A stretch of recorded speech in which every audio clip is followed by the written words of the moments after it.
हम जिंदा कौम है, अब जिंदा कौम नहीं हो, हम मर गए हो, मुर्दा हो आप लोग। आप लोगों को ये नारा लगाने का कोई हक नहीं है, हाँ। ठीक है। ये बस इन लोगों ने अब बस ना दिल दिल पाकिस्तान की जगह वर्जन आ गया bill bill Pakistan. Bill bill Pakistan, हाँ ये एक ट्रेंड चला है, क्योंकि बिजली के बिल जो है वो काफ़ी ज़्यादा, ये बहुत संजीदा मामला है। छाप ही ऐसी लग चुकी है। अच्छा, दुबई और सऊदी अरेबिया जिसे हम बरादर मुल्क कहते हैं, उन्होंने भी हमें विश नहीं किया, लेकिन आज 15 अगस्त है, पूरी दुनिया और सऊदी अरेबिया के अंदर और दुबई के अंदर तो रैलियां निकाल रहे हैं इंडिया के झंडे उठाकर। ऐसा इंडिया की इकोनॉमी हमसे कहीं गुना ज्यादा मजबूत हो चुकी है, इसीलिए दुनिया मजबूर है कि इंडिया की तारीफ करे बगैर वो रह ही नहीं सकते। इससे ये देखिए, मैं तो आपको इसके ऊपर एक दीनी ही जवाब दूंगा इसके जी ऊपर जी जी जी जी। कि अल्लाह ताला ने फरमाया जो गैर मुस्लिम होगा ना उसके लिए दुनिया में ही सब कुछ होगा, और जो मुसलमान होगा ना उसके लिए आखिरत में सब कुछ रखा हुआ अल्लाह ताला। अच्छा, नहीं बात वही ना कि बात इज्जत उसी की होगी जो दूसरों को इज्जत देगा। ये चीज हम क्या करते हैं कि हम भीख तो मांग लेते हैं, वक्ती तौर पे पैसे भी ले लेते हैं, लेकिन हम अंदर से वही हैं जो हमारी नेचर हो जाती है कि हम धोखे के ज़हन में बैठे होते हैं, शॉर्टकट के ज़हन में बैठे होते हैं। वो इन्वेस्टमेंट लेते हैं, ये हेल्प लेते हैं। ठीक हो बड़ा गया। डिफरेंस है इन्वेस्टमेंट में और हेल्प में। ऐसे ही है। और जो हेल्प करेगा वो अपनी मर्जी भी करवाएगा। हाँ, जब उसका दिल करेगा वो हेल्प करेगा, अदरवाइज नहीं करेगा, अपनी कंडीशंस पे हेल्प करेगा ना। हाँ। इन्वेस्टमेंट आप एक लेवल पे आगे करवाते हैं कि जी ये ट्रेडिंग है, मैं ये चाहता हूँ इन्वेस्ट करें, आपको यहाँ से ये मिलेगा। ये देखें, ये श्रीनगर के अंदर का वाकया, ये कश्मीर के अंदर ये न्यू वर्ल्ड की टॉपस्ट ब्रिज बनाई गई है, उसके अंदर ये वाकया है जो कश्मीरी सारे मिलकर जश्न आज़ादी मना रहे हैं इंडिया के झंडे उठाकर, और किस तरह से वो जा रहे हैं ये देखें। क्या यहाँ पर कश्मीर की ये तस्वीर दिखाई जाती है? नहीं, बिल्कुल भी दिखाई जाती है? नहीं दिखाई जाती। क्या दिखाया जाता है? ये दिखाया था कि वहाँ जुल्म हो रहा है, वहाँ मतलब, और वो लोग पाकिस्तान के साथ आना चाहते हैं, ये पाकिस्तान देखें, को सपोर्ट करते हैं। यहाँ पर इस वीडियो को देखकर, इस तिरंगे को यहाँ पर देख के, ये इंडिया के झंडे को देखकर क्या लगता है कि वो लोग वाकई में इतने जुल्म में होंगे? ब्रिज के ऊपर देखे पूरे इंडियंस ही सारे बच्चे भी है स्कूल के, ये दुनिया का सबसे बड़ा झंडा बनाकर ये घूम रहे हैं। सबसे बड़ी बात जो है ना, 1947 को कौन सा मुल्क आजाद हुआ और कौन पैदा हुआ, इसके ऊपर भी आज मैंने डिटेल से आपको सारा कुछ बता देना है और बड़ा मजा आएगा। अपने आप में एक रिकॉर्ड लगाया, 2400 मीटर का तिरंगा जो है लहराया उन्होंने। 2400 मीटर की रैली थी, उसके ऊपर तिरंगा था, तो एक बहुत बड़ा और बड़ा खूबसूरत जो है ना रिकॉर्ड उनका ये बना। अच्छा, मैं पाकिस्तानी कश्मीर में बताना चाहूंगा, देखें एक दिन पहले पाकिस्तानी कश्मीर में भी आजादी हुई, उधर भी आजादी मनाई गई उनके मतलब तरीके से जो भी था। मैं इधर कंपेयर ये करना चाहूंगा, देखें जो साहब हमारे यहाँ कश्मीर में एक आजाद कश्मीर का अपना झंडा है, हाँ। और एक पाकिस्तान का झंडा लहराया जाता है उधर, और हिंदुस्तान में सिर्फ एक ही झंडा है, और वही उनके कश्मीर में लहराया जाता है, वही उनके हिंदुस्तान में लहराया जाता है। अब मैं पूछना ये चाहूंगा कि हमारे साइड कश्मीर पे वो एक झंडे से आजादी मनाएंगे या दो झंडे से आजादी मनाएंगे? जोर से बोल न्यूज चैनल में आप सबका स्वागत है दोस्तों पाकिस्तान हर बात में हिंदुस्तान से कंपैरिजन करता है, किंतु हिंदुस्तान को पीछे नहीं कर पाता। इसी चीज को देख देख कर पाकिस्तानी जलते रहते हैं। हिंदुस्तान आगे कैसे चला गया, हम क्यों नहीं जा पाते? दोस्तों, ये भी पाकिस्तान के दोगली चालों में से एक है। दोस्तों, इस वीडियो को ध्यान से देखिएगा कि किस प्रकार ये पाकिस्तानी हिंदुस्तान का नाम ले लेकर हिंदुस्तान के नाम पर पैसा कमाते हैं और हिंदुस्तान को ही गालियां देते हैं। वीडियो कैसी लगी कमेंट में बताइएगा। पाकिस्तान अफगानिस्तान से खुश नहीं है। पाकिस्तान को बड़ी खुशियां थी कि अफगान तालिबान पावर में आ जाएंगे। ये जो जनरल फैज़ हमीद हैं, जो जिनकी बड़ी बात की जाती है कि उनको गिरफ्तार भी कर लिया गया, तो जब अफगानिस्तान के अंदर तालिबान की हुकूमत आई तो वो जहाज़ लेके वहाँ चले गए, और वहाँ जाके वो तालिबान से मिलने, लोगों को पता चला शायद जो पाकिस्तान का जो DGISI है वहाँ पे कैबिनेट बनाने गया है, ठीक है, हालांकि ऐसा कुछ भी नहीं था। वो तो अफगान तालिबान तुम्हारी सुनते नहीं, हमें पता ही नहीं था कि हमारी 50 साल इन्वेस्टमेंट अफगानिस्तान में डूब गई है। हमने जिस तरह अफगानिस्तान को खड़ा किया, तालिबान बनाए, उनके वहाँ पे हुकूमतें ख़राब हुई, सारा कुछ हमने किया, अमेरिका सऊदीया के साथ मिलके सब कुछ किया, लेकिन at the end of the day बाकी सारे तो चले गए, हम फंस गए हैं। अब वो हमारे बॉर्डर पे बैठे हुए हैं, ना वो हमारी सुनते हैं ना वो हमारी गिनते हैं। और पाकिस्तान के अंदर लाखों महाजरीन बैठे हैं, नाम उनको निकाल सकते, अगर हम उनको निकालें तो लोग गालियां देते हैं, क्यों निकाल रहे हो। वो पाकिस्तान के अंदर आके जराइम में भी मुलव्वस हैं, वो पाकिस्तान के अंदर आके पैसे दे के पासपोर्ट और ID कार्ड भी ले लेते हैं। पाकिस्तान के अंदर गुर्बत है, करप्शन का फायदा उठाते हैं लोग। सो बड़े अजीब किस्म के मामला चल रहे हैं हमारे तालिबान के साथ। पाकिस्तानियों, मेरे लोगों को, मेरे बच्चों, हर एक मुल्क के रहने वालों को पता होना चाहिए कि कब आजाद हुए हम। हम दोनों मुल्क आज़ाद हुए 15 अगस्त को। हमने पहले दो आज़ादियाँ, पहले दो साल जो थे हमने 15 अगस्त को आज़ादी मनाई है। आज हमने अपनी अलहदा इसलिए की कि 15 अगस्त को हम 14 अगस्त को इसलिए मनाए। कायदे आज़म ने कहा कि भाई हम 14 अगस्त को मनाएंगे, इंडिया 15 अगस्त को मनाएगा, लेकिन आज़ाद हम एक ही दिन हुए। तो यहाँ पर अगर मैं बात करूँ, इंडिया के अंदर कश्मीर भी है, जम्मू एंड कश्मीर के अंदर भी क्या लगता है कि लोग आज़ादी मना रहे होंगे कि 15 अगस्त की मनाएंगे, 14 अगस्त की मनाएंगे, कौन सी आज़ादी मनाएंगे वो लोग? मेरे ख्याल से उनके लिए तो आज़ादी है ही नहीं, क्योंकि मतलब इतना वहाँ मतलब जुल्म किया जा रहा है। हम जितना मर्जी कह ले, लेकिन इंडिया में बहुत एक्सट्रीमिज्म हो रहा है और वहाँ बहुत जुल्म हो रहा है। अब इनका उनके ये हालात हो गया कि ना वो चाहता है कि वो मतलब वो चाहते हैं कि ना वो पाकिस्तान से मिले और ना चाहते हैं वो इंडिया से मिले। तो उनके अंदर तो बिल्कुल ही ऐसे आज़ादी की कोई चीज़ ही नहीं है ना, खासकर जम्मू कश्मीर के अंदर। ओके, आपको ये बात किसने बताई है? मीडिया से देख के सुनी है या फिर पॉलिटिशियन ने बताई है? किसने बताई है ये बात आपको?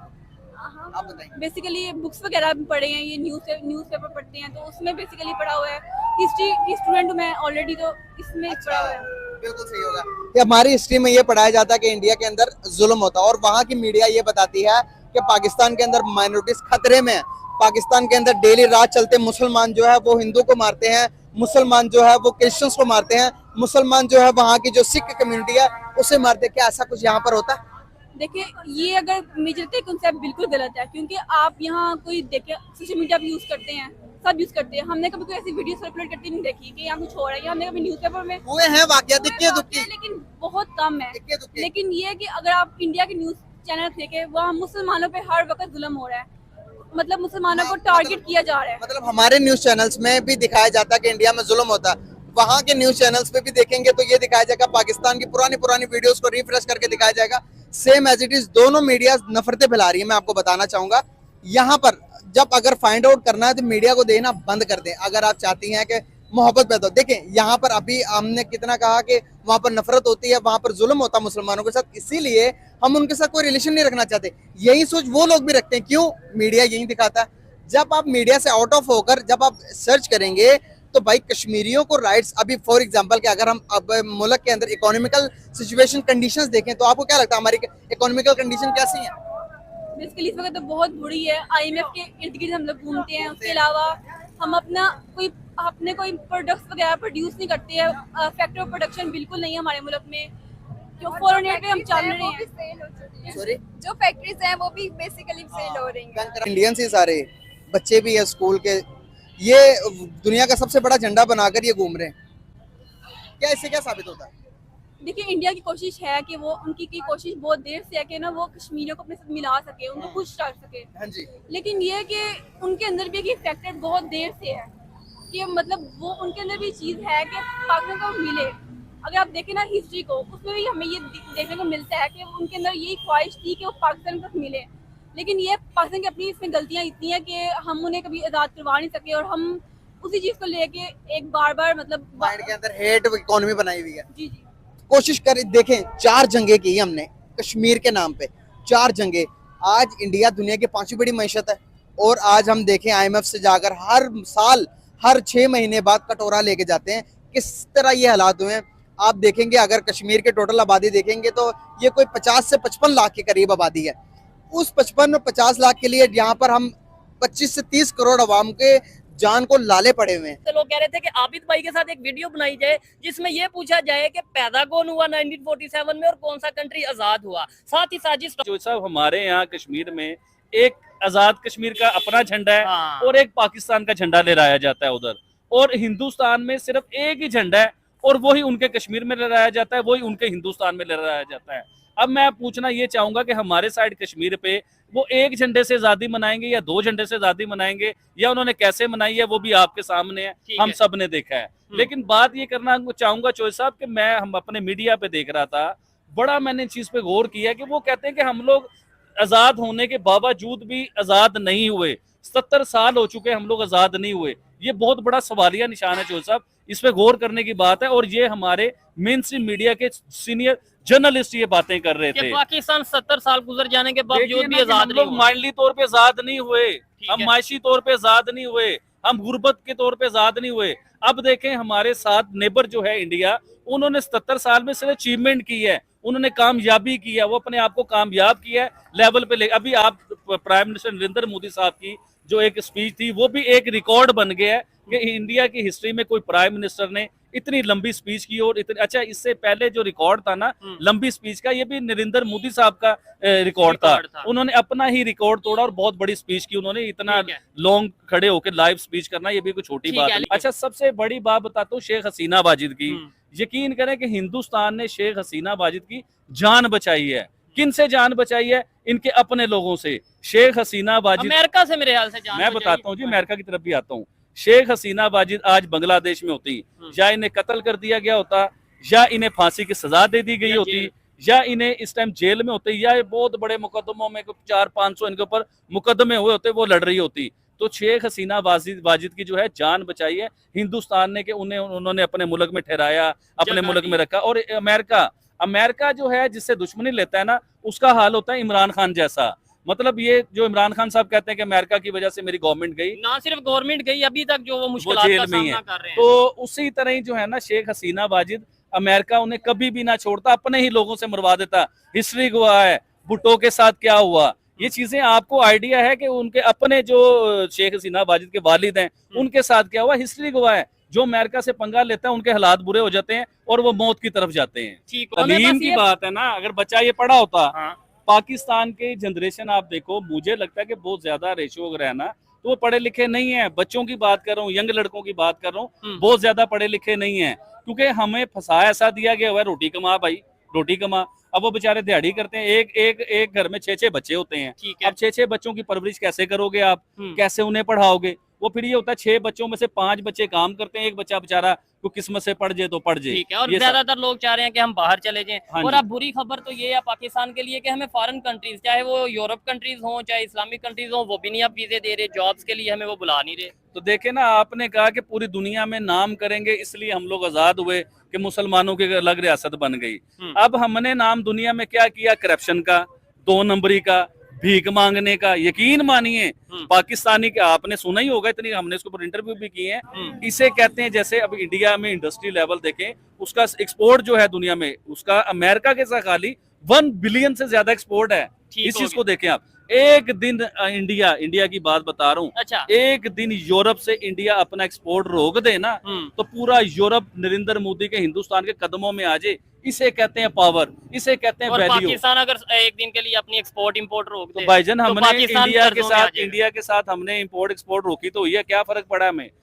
फर्क हमें पड़ा है, हिंदुस्तान को कोई फर्क नहीं पड़ा। अच्छा। उनकी तो एक्सपोर्ट और बढ़ गई है। ठीक है। हमें फर्क ये पड़ा कि हमारे आलू प्याज टमाटर 300 रुपए किलो हो गए। ठीक है। तो हमें थोड़ा सा सोचना ये है कि अपने मुल्क के लिए बेहतरी क्या है। हमें अब जैसे ये 14 अगस्त है, 15 अगस्त है, हिंदुस्तान को मुबारकबाद देनी चाहिए थी पाकिस्तान को, ठीक है। और उन्हें अप्रिशिएट करना चाहिए था कि इससे क्या होता है, डायलॉग शुरू होते हैं। अभी देखें, आपने सुना होगा कि पाकिस्तान के जो वजीर आजम है या बड़े बड़े ओहदेदार हैं, इन्होंने इंडिया की ओपोजिशन को आम भेजे। आपने सुना होगा, मैंने इसके ऊपर वीडियो की थी। मुझे ये बताएं, जब किसी मुल्क से तल्लक बेहतर करना होता है ना, तो उस मुल्क की मौजूदा गवर्नमेंट को गिफ्ट दिए जाते हैं, मैंगो भेजे जाते हैं, या कोई भी प्रोडक्ट भेजी जाती है। हमने भेजे ओपोजिशन को। अब ये मैसेज क्या जाता है? ये दोस्ती का मैसेज तो नहीं ना जाता। तो हमें ओपोजिशन की बजाय उनके मुल्क के जो सरबरान हैं उनके साथ दोस्ती करनी चाहिए। ठीक है। देखिए आज नरेंद्र मोदी ने बांग्लादेश के कितने बुरे हालात हैं। नहीं आबिद भाई, इधर मैं आपकी एक बात काटूंगा कि आप मतलब ये एक वाकई लॉजिकल बात बनती है कि हमें सिर्फ अगर एग्जांपल लेनी है तो सिर्फ इंडिया की एग्जांपल लेनी है, जो कि हम पे एक सवाल उठाया जाता है कि यार हर चीज में आप इंडिया की तारीफ कर रहे हो, इंडिया से सीख लो, इंडिया से सीख लो, इंडिया से सीख लो, और कोई कंट्री नहीं नजर आता। नहीं, मुझे आपके मैं अमेरिका की तारीफें करने लग जाता हूँ, मुझे कि मैं ऑस्ट्रेलिया की कर देता हूँ, मुझे कि मैं चाइना की कर देता हूँ, मुझे कि मैं दुनिया के किसी भी मुल्क की तारीफ कर देता हूँ। लेकिन भाईजान आप मुकाबला किससे करते हो? हमें पढ़ाया क्या जाता है, हमें दिखाया क्या जाता है, हमें हमेशा बचपन से लेके जवानी तक क्या बताया जाता है कि दुश्मन कौन है, दुश्मन जंगें किसके साथ हुई, किससे हमने 4 जंगें लड़ी, और दुश्मन कौन है हमारा। हमें हिंदुस्तान के बारे में मुकाबले आप हिंदुस्तान से करते हो और उसकी हम बात भी ना करें, ये क्या बात होगी चौधरी साहब?